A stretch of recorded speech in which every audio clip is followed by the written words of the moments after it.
Assalamualaikum warahmatullahi wabarakatuh. Perkenalkan, nama saya Tony Lianto dari Fakultas Teknik Mesin.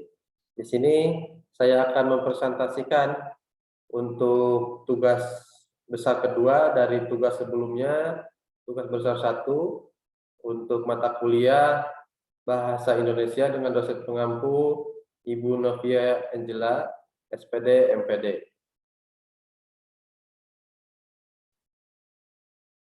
Di sini saya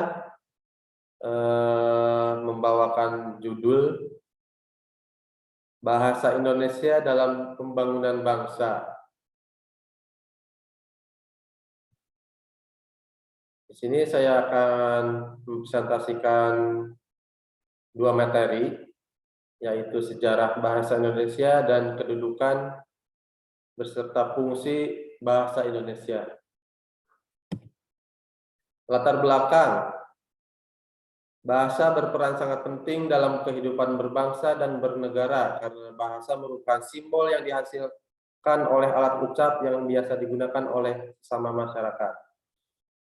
Dalam kehidupan sehari-hari, hampir semua aktivitas masyarakat menggunakan bahasa, baik bahasa secara lisan maupun tulisan dan bahasa tubuh.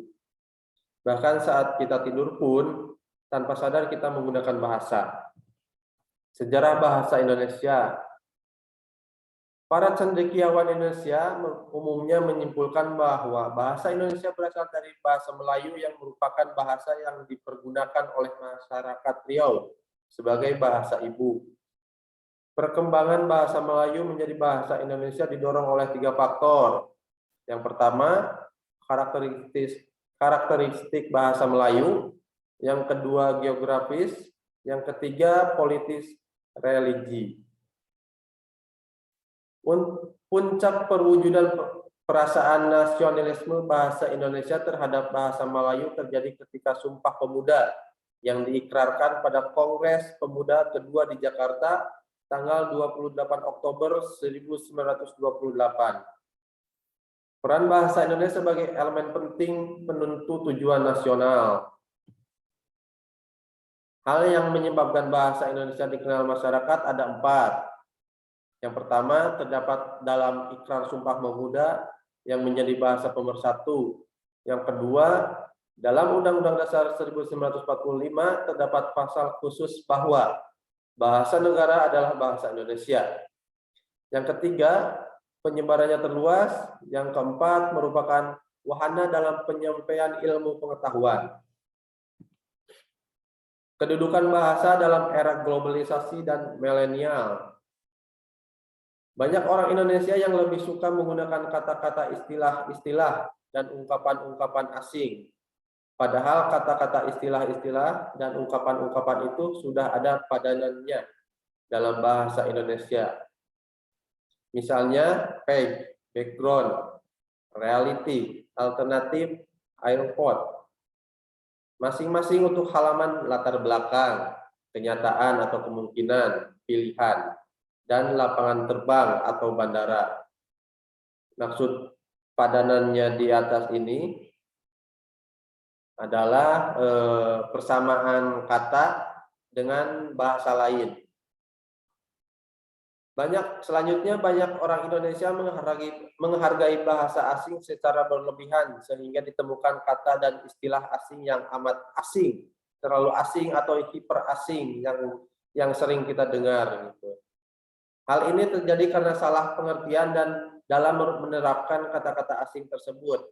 Misalnya roh, insyaf, pihak, patsal, syarat, atau muatan dianggap sah. Padahal kata-kata itu cukup diucapkan dan ditulis roh, insaf, pihak, pasal, syarat, atau muatan dan dianggap sah. Selanjutnya banyak orang Indonesia belajar dan menguasai bahasa asing dengan baik, tetapi menguasai bahasa Indonesia apa adanya. Saya termasuk juga seperti itu. Terkait dengan itu banyak orang Indonesia yang mempunyai macam-macam kamus bahasa asing, tetapi tidak mempunyai satupun kamus bahasa Indonesia. Seolah-olah seluruh kosakata bahasa Indonesia telah dikuasainya dengan baik. Akibatnya, kalau mereka kesulitan menjelaskan atau menerapkan kata-kata yang sesuai dalam bahasa Indonesia, mereka akan mencari jalan pintas dengan cara sederhana dan mudah. Misalnya, penggunaan kayak yang mana yang kurang tepat, pencampur adukan penggunaan kata tidak dan bukan, pemakaian kata ganti saya, kami, kita tidak jelas.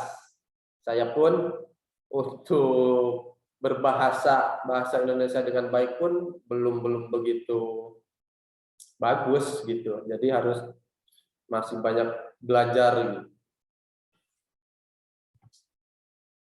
Selanjutnya kedudukan dan fungsi bahasa Indonesia. Fungsi bahasa Indonesia dalam pembangunan bangsa terdapat dalam pernyataan sikap bertanah air satu, tanah air Indonesia, berbangsa satu, bangsa Indonesia, dan menunjung bahasa persatuan bahasa Indonesia dalam Sumpah Pemuda 28 Oktober 1928. Hal ini merupakan perwujudan politik bangsa Indonesia yang menempatkan bahasa Indonesia sebagai bahasa persatuan atau nasional di seluruh Indonesia. Jadi bagi bahasa Indonesia berkedudukan sebagai bahasa nasional dan bahasa negara. Bahasa Indonesia dalam pembangunan bangsa, kedudukan dan fungsi bahasa Indonesia sebagai bahasa negara telah menempatkan bahasa Indonesia sebagai bahasa ilmu pengetahuan, teknologi dan seni atau IPTEX. IPTEX berkembang terus sejalan dengan perkembangan yang terjadi dalam kehidupan masyarakat dan bangsa Indonesia. Perkembangan IPTEX yang didukung oleh perkembangan teknologi, komunikasi dan informasi seperti internet, email, bisnis, e-commerce, TV, edukasi, dan lain-lain melaju dengan pesat, terutama menduduki abad ke-21 seperti itu. Mungkin itu saja yang dapat saya sampaikan dari presentasi ini.